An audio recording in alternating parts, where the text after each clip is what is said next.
At SteelSeries, we make the headsets, mice and keyboards that the world's best gamers win the most with. And we've been doing it since way back.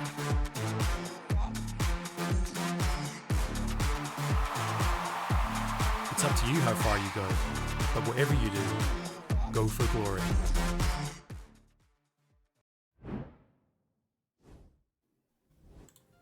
It was shaky, but at the end of the day, Ruddy, first place secured so far. And we keep saying that all the time. It was shaky, but Ruddy, at the end of the day, they win.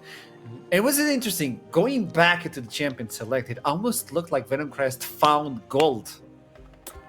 Yeah, very much so. I think we alluded to Lingard potentially on the Zeri being able to actually get away from a lot of the engagement that I think Ruddy was trying to put down. I think we saw that in a few fights. I harken back to the fight around mid lane where Simpy found one of the many incredible counter engages that he got that game, where Ruddy simply couldn't get on top of the Zeri. And I think that this was a really great game for Venomcrest to actually show their quality in terms of the way that they play, in terms of the hands of these players. But then the really the best thing about it, I guess, from a Ruddy perspective, right, is something that the casters were talking about, is that actually once the game did slow down a little bit, it wasn't perfect from Ruddy, but it just felt like they had a bit more of an edge in terms of understanding where they could be on the map, and particularly when we're talking about objectives, just how quickly they can do an Elder. Yeah, that was the big difference to me, right? Because the first initial fights, they were very good for Venomcrest. They played those very well,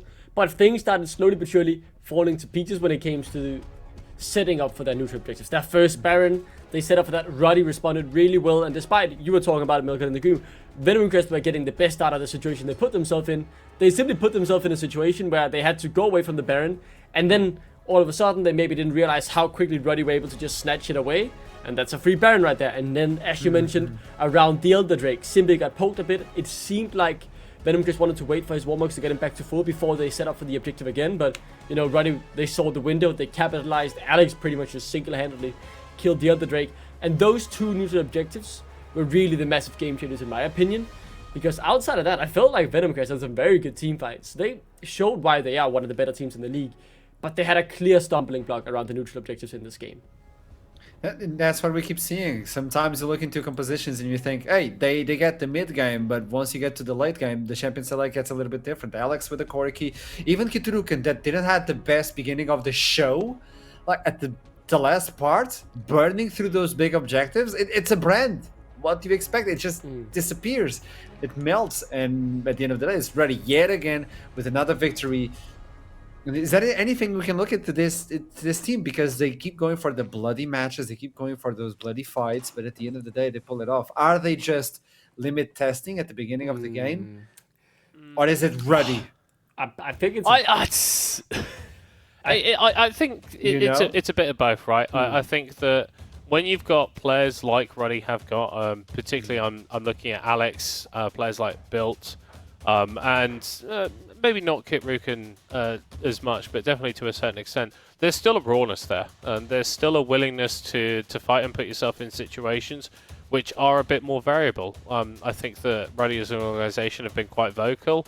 That the way that they're playing is not necessarily the way they would like to play. And if we think back to last split, Ruddy came in with this very, very bloody, very, very messy style that ultimately didn't serve them all that well. But when they started to turn things around and go on that miracle run, they were one of the slowest teams in the league in terms of their propensity to take a lot of these early fights and a lot of these skirmishes. And it felt like back then they relied a lot more on the fact that they understood how to play the map in mid-game, that they were better players in a mechanical sense, but they didn't feel obliged to flex that or try and show that off in the early stages. There was very much this cognizance and this idea of, okay, we are better than these guys because that's just the way that we think, but we don't need to show that until we're in a situation where we can execute a lot more cleanly. It still feels like Ruddy have got these persistent issues where they're fighting when they don't need to, they're contesting when they don't need to, they're winning because they're a better team and they've got some of these ideas about how the macro game can work, but I think they are pretty far still from the ceiling that this team can achieve. Yeah, I think those are very good points that you're making, and to just zoom out, I want to take this look at the league itself right now as well, because we are heading towards the end of the regular season. And I think with your point taken into account, yes, Ruddy, they aren't the finished product yet, but they are still getting the wins on the board, and that is the sign of a team that will go far in this tournament, right? When you're not at your best and you're still getting the results, that is the difference between a good and a great team. And Ruddy, they are consistently getting the victories. Playoffs is not too far away now, another 2 a week, and I think it will be in the bag. And remember, playoffs is now a qualification to EMEA Masters. Obviously, you want the top 2 to get straight into the main part of the tournament, but that's the thing for me. Ruddy, they aren't far from getting that, but if they want to have success at the tournament, they need to be great. They can't just be good. They need to clean out these flaws that they still have. And then I think we have a team that can actually have a good shot at, making the NLC proud. And hopefully they will do that if they end up qualifying. But they are the leaders of the league right now for a reason. And that's because they have the potential to be a very good team.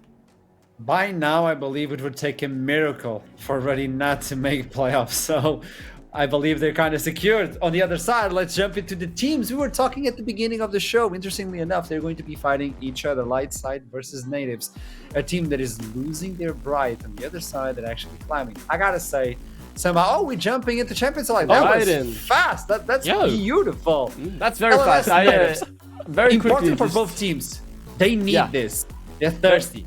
It is a crucial game for the playoff race, right? Light Side, they would have lost so much momentum losing 4 in a row if they lose this. To see them potentially come back and get playoffs seems very, very hard. And if Natives lose this, well, a 3-7 scoreline, getting playoffs from that position when it would require likely 6 or 7 wins, very unlikely as well. My quick takeaway from the draft here, I really like the ban on Volibear from Light Side. I think limiting hybrids away from that champion could be potentially crucial here, as I thought they had a very good game on it yesterday. Yeah, and I think similarly, the Cassante ban away from Elijah, absolutely scouting that Natives needed to do. I've been impressed with Elijah over the course of the split, but if there is one champion that defines this player, it is the Cassante, and especially his ability to get aggressive and get kills on it within the laning phase. And I think this Rumble is an excellent takeaway too. We were talking in the pre-show about how Theoloris has improved massively on this champion. He's strong in the meta regardless, and so just pick him up. Yeah, the Rumble pick makes great sense. Obviously, there are things that can counter. We saw Elijah yesterday just absolutely hammer build playing the Gwyn against the Rumble, so things like that are still on the cards. But for Natives, prioritizing some safe, strong picks. The Corgi, big Corgi enjoy here makes sense. Painful. I do believe he played it yesterday, if I recall correctly. Had a good game on it as well. Getting ball on something that has some engage in the rail, like that. He had a good game on the Alistar yesterday, so seems like they are sticking to the winning recipe from yesterday Natives here in many regards, as now though a big pick here seems to be coming through. Okay, so that's the Yone. That's spicy for Sumi. I thought the Tristana would have been the safer and the better pick, to be honest, but the Yone adds something different than them. Might just be what Light Side need. Yeah, and what were we sort of asking from Light Side? We want to see a few more of those mages come down in the bot lane. If this is going towards Sumi, then we've got that AD threat. You need some magic damage to sort of complement it. I really like this from Light Side. The AD carries for Fruity Fresh whilst he's been performing fine on them. Haven't seemed to have worked within the wider team identity, but we're building something very, very special here. Very, very lovely. We've got the dive from the Nautilus, we've got the dive from the Yone, and you've got the red carpet of the Rumble being laid on top of them. It is going to be a horrible day to be a backliner if you're on the Natives team. And we keep saying Sumi, but calm down. This is a team that likes to surprise us on Champion Select. I'm just saying. Scarlet on to the top side, supposedly as well, being picked. So you get the Corki, you get the Skarner, you're getting those priority picks, but there are other picks that can fight it. And in terms of jungle, so far, no signs, unless you want to bring that Scorpion into the jungle. Now into the bans on the second phase of bans. Another champion, not champion, but player I would like to highlight, it's Ball. I believe he has been amazing at the support role for Natives. He has enabled so much for this team. So I'm quite curious what he's going to bring out and who's going to be pairing with him. Like Space, what do you bring versus Food Refresh and Fast Leg? This is not an easy matchup for both bot lanes. My key takeaway currently with the second ban phase is the jungle seems to be the big priority for both of these teams, and the thing is that just leaves open so many possibilities of what Fruity Fresh could potentially take into the bot lane here. So with this focus on the jungle pool, obviously it's getting trimmed quite heavily here, both Lilia and the Sejuani, now Maoka as well, taken off the table. So these junglers will be pressed into something different. Bardo played the Vi yesterday, didn't quite work out, but that is something that could still be an option if you want the extra lockdown. But I'm very excited. The main thing for me is So many open options here for Fruity Fresh to pick up in the bot lane. I want to see what he cooks. I just want to put it out there that maybe we've already seen the champion that Fruity Fresh is going to be playing locked in that Yone. Because it's very early. It's very early to lock a Yone in the draft. Yes, you're seeing the Corki. That is a great matchup for the Yone, but there's still flex potential there. And if we're not going to be playing mages, why don't we just play sort of mid lane dive assassins? There's still that variability there. I'm a little bit worried for natives though, because where we've seen a lot of their strength is with hybrid on these bruisers like the Vi, but it's been with Theo Loris on something that can carry from the top side. Skarner is emphatically not that, but it still has a very, very strong laning phase and should be fine up against the Rumble. My heart is saying take it, but I'm not sure it would be the best pick though. Nah, do it. I'd love it. Would be adding something. Yeah, I think it's probably the best of the choices you have left still, with quite a deep champion pool though. The Poppy instead, so to kind of deny the engage that would be coming through. That's a pick that still, to me, makes a lot of sense, but that is also asking the question, where does things go? It's amazing. This could be a Poppy jungle for Bad Holdy. It wouldn't surprise me in the slightest. So you put that in the jungle, then obviously we just need the answer now. What is bot lane for Fruity Fresh? If they did lock in the Aurelion Soul before, they're definitely still considering it, and they're buying that time. Instead, they lock in the Smolder.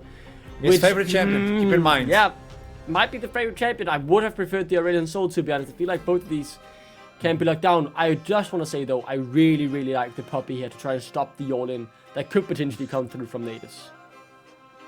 Don't even. Yeah, I saw the Nyla. Don't even. It's gonna be the Kai'Sa. That champion is like so weird. Like no one ever plays her, but every time I see someone go up against it in solo queue, they just get absolutely smashed. Gonna be the Kai'Sa here to round it off for natives. So a little bit of a switch up in terms of their style. I think this is a draft where you are focusing on enabling painful. You're focusing on enabling space on these sort of shorter range, high damage carries. But for Lunvis Lightside, I mean, you've got like damage coming out of basically everywhere. The Rumble is going to be immense. You've got the Yone and the Smolder. Whilst it's maybe not the same sort of mage that we would have liked to see from Fruity Fresh, I think it's a playstyle that he's very, very adept at. With Smolder, it's not necessarily about always being in auto range all the time, maximizing your DPS. It's about being able to dart in and out of fights to a certain extent, getting your Qs off, using your E to sort of maneuver away from your opposition, and then, provided that you reach 225 stacks, you just throw up a GG in all chat. Yeah, 100%. So natives and LLS, natives looking to chase and catch up with Lightside. If they win this one, they'll be tied up on the standings. Lightside, they want to rekindle their light. It's time to show it inside of the rift, but in order to do that, we have to listen to Hiprain somehow. I don't know, it's complicated, but also Foxtrot is there, so it's going to be easy. Oh. I don't know why he likes me. It's crazy, but you're so nice to him. You're a good friend of his. I think that's why I get it. But it is crazy, but we got both Duckling and Middlecourt on the cast, and I'm catching heat here when he's got like the two easiest people to shoot at next. They're on cooldown, mate. Yeah, to be fair, they've been getting beat down by him today. So it's like Silent Soul, you know. Each individual person has their own cooldown. He's got to steal your ult. He just messaged me. Archer just messaged me saying, "I lived with you, Hiprain. We are family." So that's why. That's why I'm getting heat. Yeah, so let's talk about this game. Let's talk about what we're expecting. I actually like both teams. I do think that Poppy is super big brain because it can't stop the Vial, but literally everything else, like the Kai'Sa, the Rel, the Skarner, like so much gets denied by the steadfast presence of the Poppy. Yeah.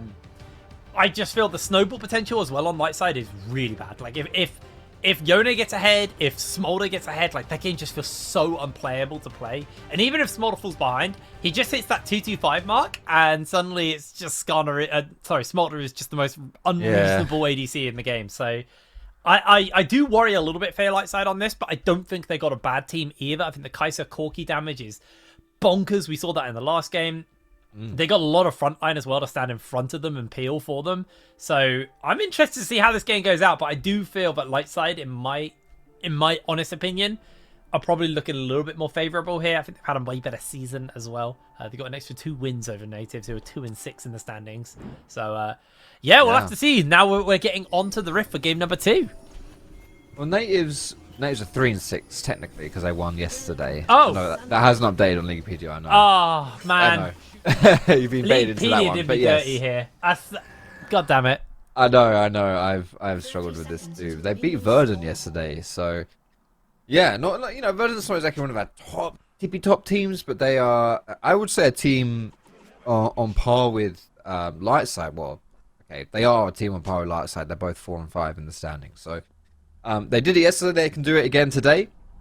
I do like the kind of crowd control that we're seeing here from natives. I think they've got some pretty squishy but slippery targets on the side of Lightside. So if you can answer that, with the likes of Rel, with the Vi Ultimate, and the LLS as well is going to have something to say about that too. It can open up some opportunities to really lock down these squishy, slippery targets and actually punish them. So see how that one gets executed. Specifically, my eyes are actually on Hybridge this game because I don't think it's the easiest to pilot when you're playing versus a Poppy. But your ultimate can have like some insane value. You can go flying back with Smolder when he starts flapping away. You can go flying back with Yone when he snaps back to his shadow thingamajig. So yeah, some pretty cool stuff here. Some potential here from the Vi. I think the Vi is a great pick. Hybridge obviously loves it. It's his most played champion. And that's who I'm keeping my eyes on. Alrighty, well, as we are on the early stages of the game, the question for me is, what are the junglers going to be doing? Both actually clearing their red side, so we'll be clearing away from one another. So no contest at the crabs. Does mean that Hybridge will be on the bottom side, though, when they're looking for their first ganks. Unless they go for any kind of cheesy early shenanigans. But very hard to gank mid with Sumi pushed underway, under tower. So, yeah, I expect to see some potential action break out on the opposite sides of the map if Bartholdy and Hybridge find an opportunity to make a gank happen. Bartholdy could potentially do something mid just to get some alleviation of pain for Sumi here. Yeah, he is taking a lot of damage, isn't he? He's got a door and shield because he knows it. He knows he's going to need a little bit of help on that front. It's just gross, isn't it? Painful's able to push really hard and then just get so much harass under tower there. But like you said, Bartholdy is going for something. It's not warded. Oh, it is now because he walked up to the chickens. They know he's there, but he's still going to get that mid gank. Yeah, he's looking for Painful. He's able to get some damage off onto him. They're going to get a whole heap of damage. Painful, no mana. Sumi did have flash, but wasn't particularly feeling like a flash Q forward would have done enough. Don't completely disagree with him on that one, and that has brought back a lot of the pain issues that Sumi was having in this lane. Painful now out of mana, not really going to be able to do much as he's just shoved underneath the tower. And he's actually dropping quite a few minions here as well off the back of it. So he's got his teleport though. He'll be able to, he'll base here, get the TP back in. Probably won't miss any minions either, and this TP won't get interrupted. So got to come back and get at tier most likely, and just a little bit of healing and stuff as well. So not too bad from his front. It looked pretty bad for Sumi, didn't it, after that first 2 waves? But once the wave bounced back, it was all good here. I think Sumi's a player that's worth complimenting here for Lightside. A team that has been, I suppose it's fair to say, relatively average here in the NLC. 4 and 5. Oh, they're coming around. Yeah, I think. Oh, there's 3 of them. There's 3 people here. Oh, they used everything. Painful had the flash. Oh, that's unlucky. Tried to flash auto before Painful could get his flash off, which would have killed him, to be fair, but wasn't happening, and instead just trades flashes. But now look what Bartholdy's doing as well. He's invading the top side of Hybridge's jungle, knowing that Hybridge started top, so this will be available for him, and Bartholdy now will be able to pick up these Krugs, get that for free. Hybridge has no idea, so that would be quite a significant dent in Hybridge's farm here. I don't think Bartholdy will be able to get the chickens as well, and I don't think there's any top lane play either, but maybe I think he might be going for the chickens. We're getting some more fights in mid as well. Oh, Sumi still has teleport though, so he's quite happy to be taking these trades because Painful can't really do much. He just has to either go for a recall or stay in lane with no HP. Bartholdy able to make that counter jungle go in his favor, get a whole bunch of wards down. Sumi goes off for a reset, gets back onto his bottom side, gets back into mid lane, and this top side from Bartholdy, his Grump and his Wolves are still level 1. They have not been cleared yet, so does need to go deal with them at some point and get them taken out so they can kind of reset and actually be of a little bit more value for him. That is something that we see fairly often actually from Bartholdi, playing more of these kind of like team-focused picks. As I'll just walk away from this one. Hybrid's walking back in though. That's questionable. I think that play was worth turning around, but ball is in the area. Might jump Bartholdi. Yeah, Bartholdi actually read something that was up there. Level 6 has been hit for Painful. Asumi hasn't quite hit his 6 yet. Flash comes out from Ball though as the hook from Fastleg comes through. Asumi still not level 6. Does look like Lightside are putting some attention potentially down towards this bottom side for the Dragon. 3D Fresh has been able to heavily shove in this this bot wave, and he's just been sitting chilling on the bottom side. He's got 35 stacks already. Sitting quite comfortable on the Dragon. Well, hey. As Elijah getting himself a little bit toasted for Loris. Does eat the harpoon though. Why did that look so ridiculous? Just like spinning in a circle. I'm not sure what that was, but yeah. Nice. Elijah is going to be able to set up a freeze here in this top side. So, Loris, even though he's got teleport back, will miss maybe 1 or 2 minions here. Obviously, that teleport should, generally speaking, keep him safe. As Hybraj now. Yeah, I feel like Hybraj is playing very reactive right here to what, Bartholdi's been doing and the roams from Fast Legs as well. He himself isn't really... I kind of want to see him start his own fires, rather than playing the kind of firefighter role and putting them out. Right now, Bartholdi is taking these grubs and Hybraj has only just started them. So, yeah, it's only going to take 2 grubs. Benefit of that is that you avoid the notification popping up that you've taken grubs. So they don't actually know where Bartholdi is, which will facilitate his invade here onto Hybraj's red. Yeah, he's going to be able to take that one away, but Hybraj will be able to steal a red buff in return. He should, but I don't think he's going to go for it. Oh, he turned away. Oh no, top lane is in danger. The Impale comes down. Elijah breaks away. Loris flashes forward. First blood for him, but he is going down in response. Meanwhile, Painful getting heavily chunked out. Ball comes in just to cover. Painful, honestly, he's been struggling in this lane as Natives rotating multiple people over towards the grubs. So see if they can go for this last one. They've seen that there's only one left up, and Bartholdi walking out of the red side jungle after taking the red buff. That is going to sting a little bit there for Hybraj because he hesitated on whether or not he should go for the invade. And ultimately, he should have. I think, yeah, like I say, I just think he's not... I don't know. I don't really know how to describe it. It's kind of like a killer instinct as far as like his decision-making goes to really just... I think he could be punishing Bartholdi here, right? And I actually spoke with Hybraj about NLC and stuff like that, and he mentioned about had a lot of positives to say about Kit Karukun, specifically Ruddy's jungler and why he's the best jungler hands down in Hybraj's opinion, as space has just died bot lane, as you do. Was that 1v1? That was 1v1. No, I think Fastleg doesn't have an assist. Yeah, no, you're right. It was pure solo kill. Pure bot gap right there. Smolder, the intense scaling champion, Fruity Fresh's favorite champion, has brought down the Kai'Sa. Space has fallen, unfortunately, for him. That will accelerate his scaling, so good stuff there for Lightside. I'll just real quick finish my point. Kit Karukun, really good jungler. The reason why is because he doesn't hesitate and his tempo is off the charts. He will invade, he will farm. He doesn't waste any time at all. Like, you won't see him sit in the bush hovering, waiting, anything like that, right? All of his time that he spends, he's getting something done with it. Like, he just doesn't waste his time. And I think what we see from Hybraj this game is something not quite like that. Like, I just want to see him maybe be a bit more efficient with his places on the map. I think your firefighter analogy is a very good one, because he is just tidying up the mess across the map, really, and there's not really too much you can do when you are second to the punch on ganks and any little plays that are going down. And Hybraj actually kind of wasting a bit of time here, waiting for an opportunity to see if he can jump on Fruity Fresh, but he's not going to be able to do that. They are chasing forwards, but Fruity, he's going to be able to make sure that Fastleg doesn't get in any danger, and that was a lot of time wasted there from Hybraj. He's sitting in the bush, like, he's going to go for this mid gank here, though. Sumi could be in trouble. Yeah, Sumi has got a bunch of damage off with the Painful, gets the ult out to safety.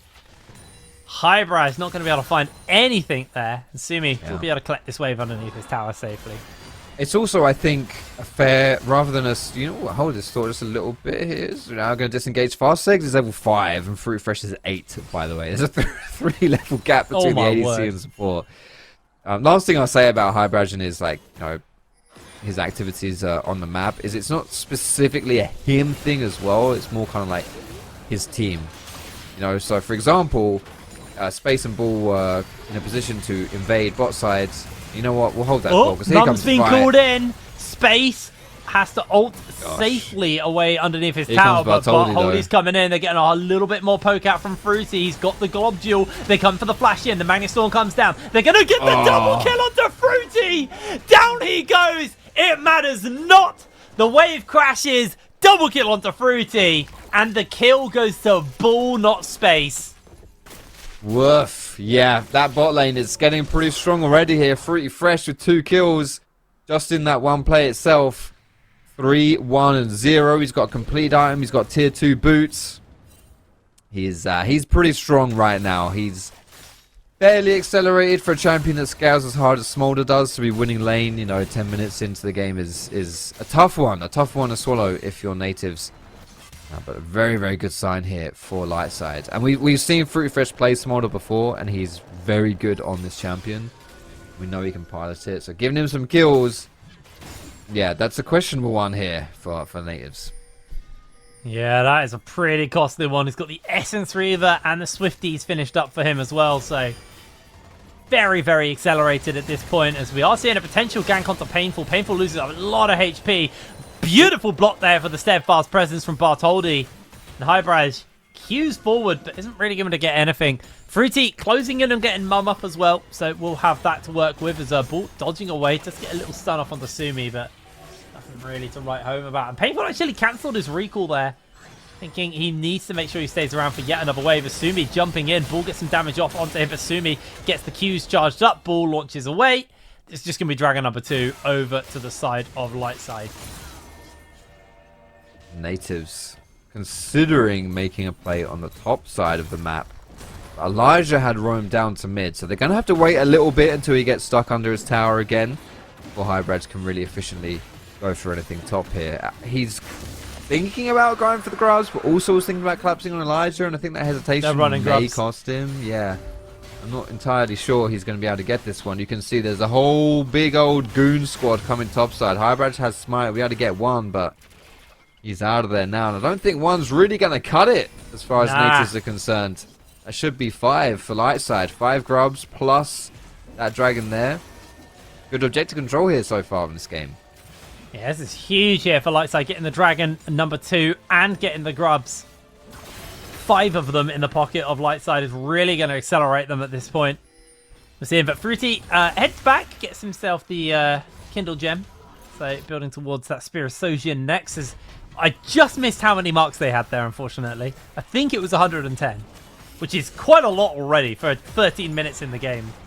Yeah, he's big. he's scary. He hurts a lot. It's, yeah. The thing is, right, so if we want to look at the positives, on the flip side here, yes, Smolder is big, but natives do have some decent tools to deal with it.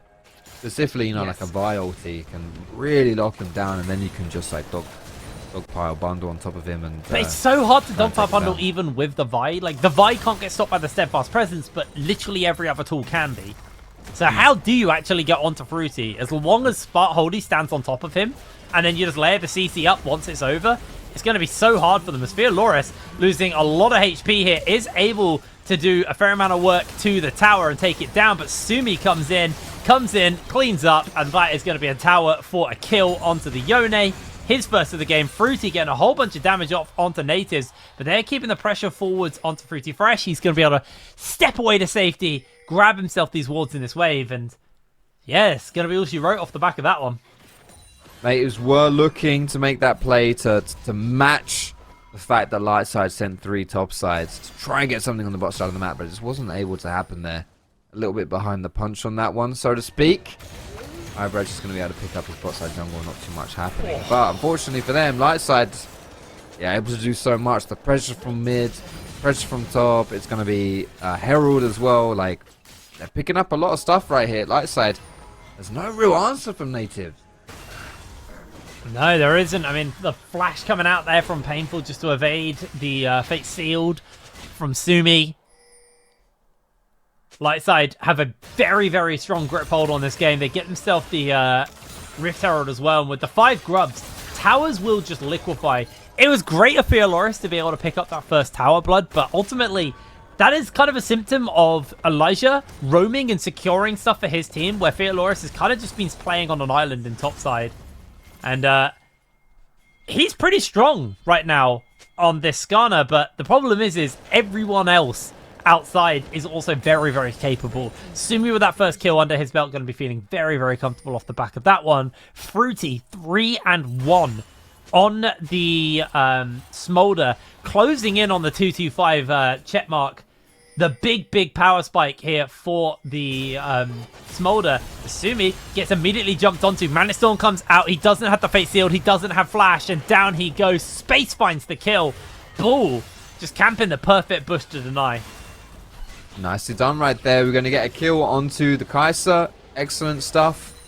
That's something that will, I'd say that's honestly, we're 60 minutes into the game, and I'd say that's probably Native's first decent proactive play. Like the rest of it has really just been responding to what Lightside's been doing. This mid tower will fall down as well.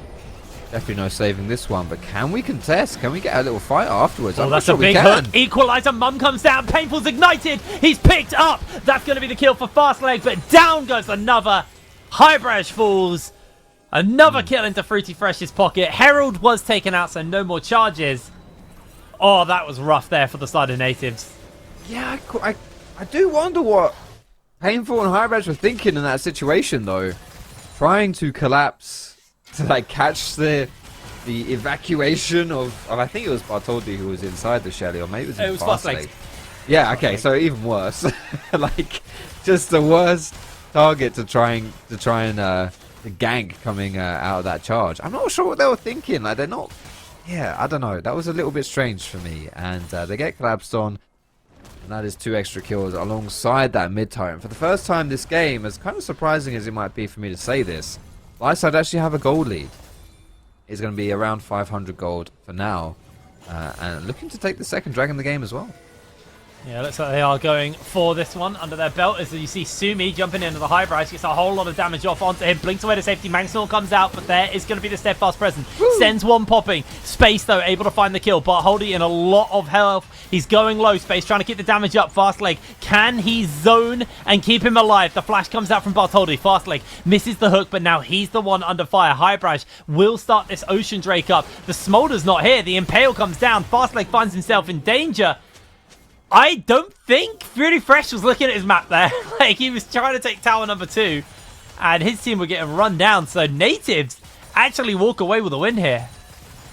I think that was the call, to be honest. As soon as Sumi dies, Lightside are just like, yeah, no, this ain't happening. We're going to move away from this one.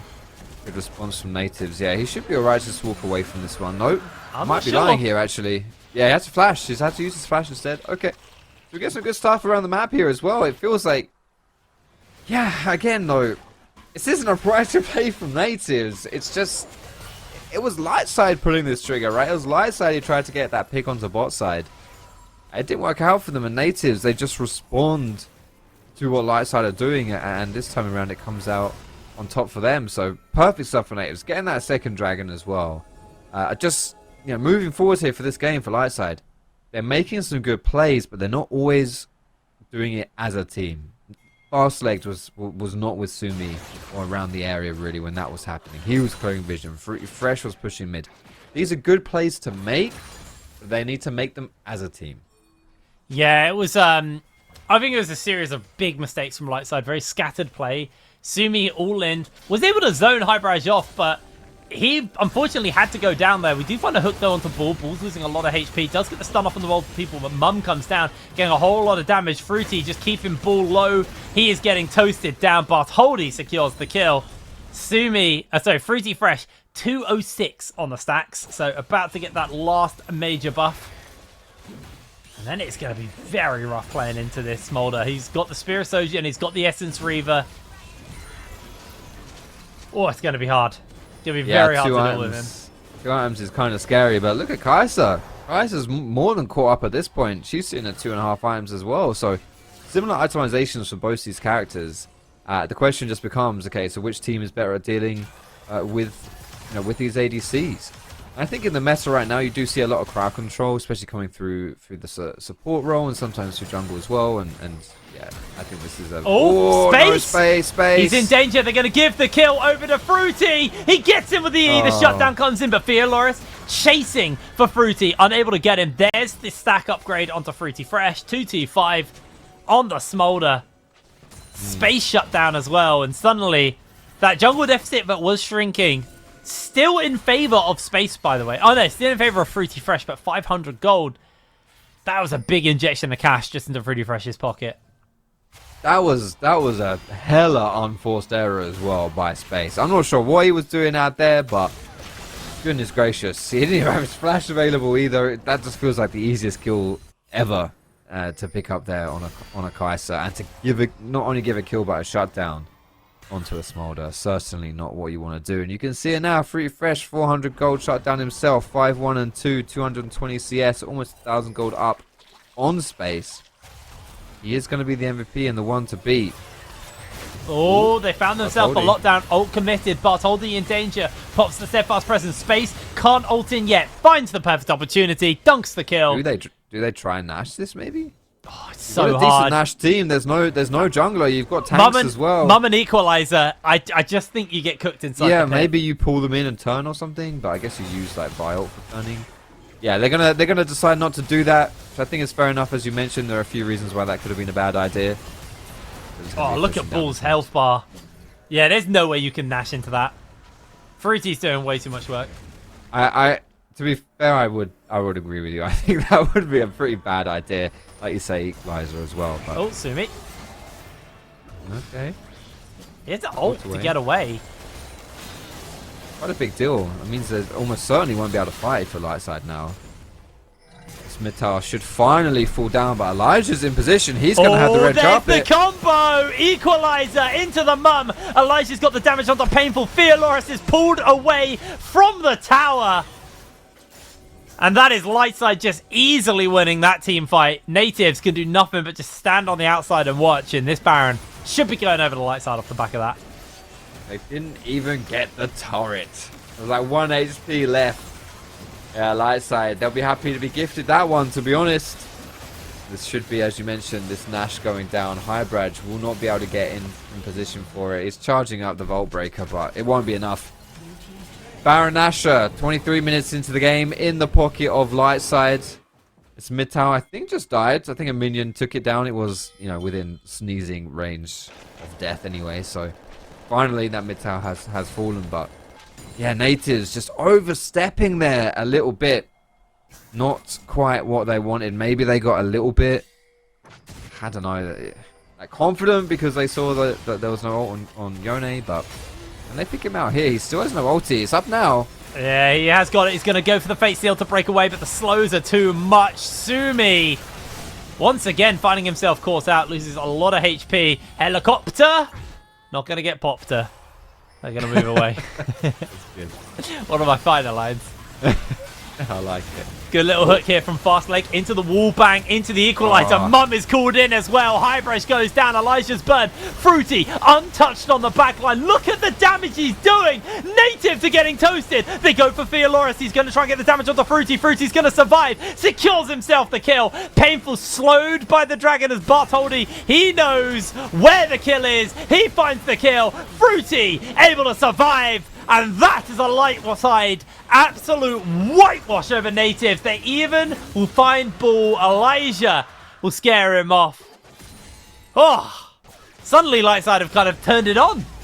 4 versus 5 as well, and Lightside still win. That combo, the Rumble plus Mum combo from Smolder is insane. The Mumble combo. Disgusting stuff, honestly. Like, it's destroying Natives. And it's not just that, it's like a pretty OP, like, AoE engaged combo. But then Smolder comes through and starts spitting on everyone, and that's doing AoE damage as well, because, why not have an ADC that can just have permanent cleave damage? That's great. Fantastic. Love that. And suddenly everyone's just falling down. Like, he is so big right now, is Fruity Fresh on this Smolder. You need to be able to save your engage tools for him specifically. Unfortunately, Natives used it for the pick on Yone, so they didn't have it available. And you see what happens when you can't just collapse on him and shut him down. Well, looks like the tower should be under siege here from the side of light side. 5 grubs means towers get down real quick, and Fruity 3.5 items on to this Smolder. It's going to be incredibly hard to deal with. Sumi has been a little bit of a weak spot, but I also think that's kind of just Sumi being a victim of getting caught quite a lot. Unfortunately, as Theoloris is going to lose a lot of HP there. Well, a little bit of HP, but the splash damage to space, pretty rough. Mumble comes down, though, and that is going to be the end of Elijah. But they get 2 in the return. Bartholdi eating a little bit of space damage there. You're not going to see Theoloris also getting fruitied up.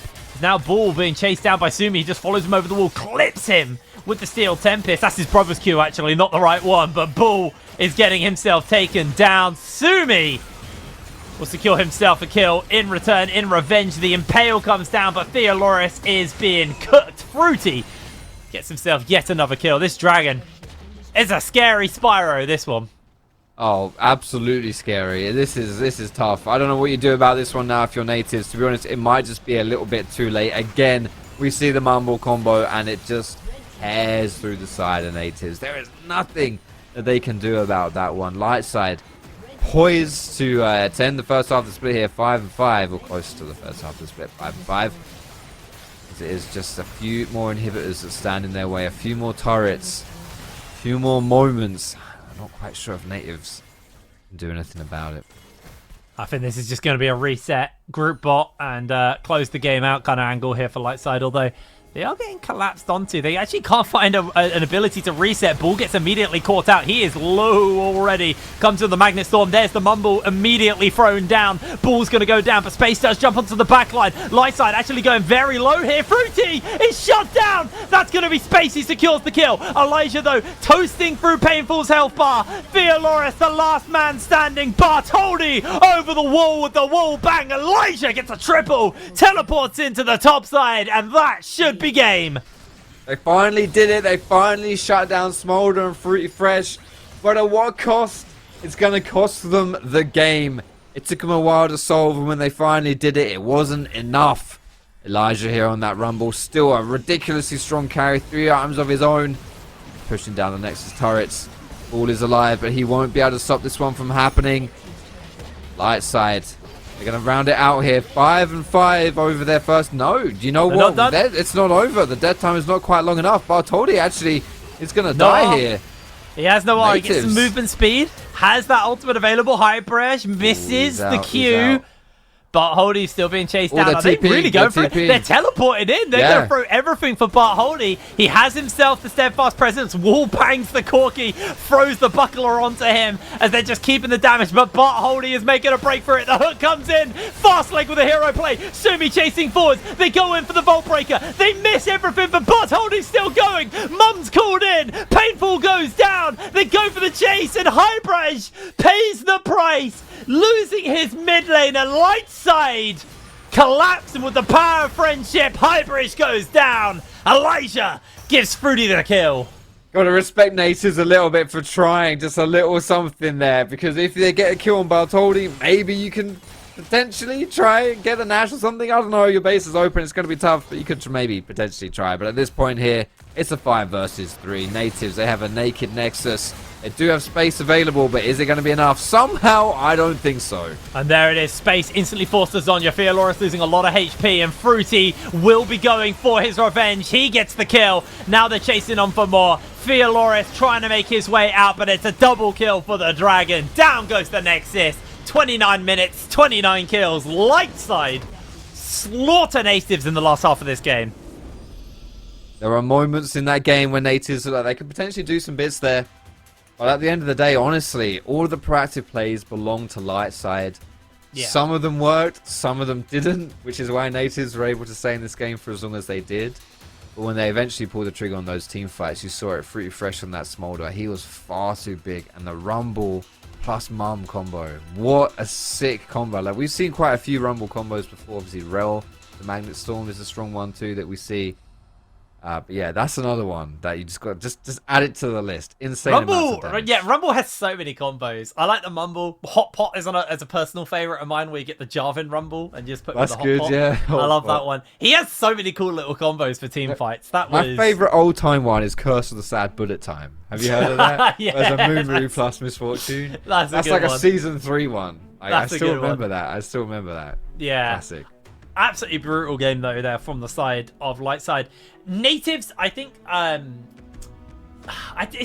they had a couple of moments in the early phases where I think it was Lightside making mistakes and Natives recognized it and were able to pull that trigger. But I just feel like once Lightside kind of reeled in those mistakes that they were making, Natives just felt like they couldn't get a foot in the door. The team fighting was so great that the target selection was amazing, and we saw, they invested everything. I mean, Space went all in for that kill and got the 1,000 gold shot down onto the Smolder, but it just it didn't matter because the rest of the team was still alive. Elijah was an absolute beast on the Rumble, and I'm pretty sure Fruzy's getting MVP off this game, but Elijah is honestly a close second for me. Like, he was doing a lot of work with his ultimate, really setting his team up. Just all in all, a really, really big game coming in from the side of Lightside, and a win they needed because that's one step closer to where they want to be at the end of the season. Yeah, and the standings are all pretty close here as well. But enough of us nattering. Let's hear the other people natter it after our break. Cheers. Break it down, break it down. Step on the gas, let's get out of town. We're gonna break out and have some fun. We're gonna do what you never done. Oh yeah, yeah. Come on, take your body with you. It's a money, with you. Everything we wanna, we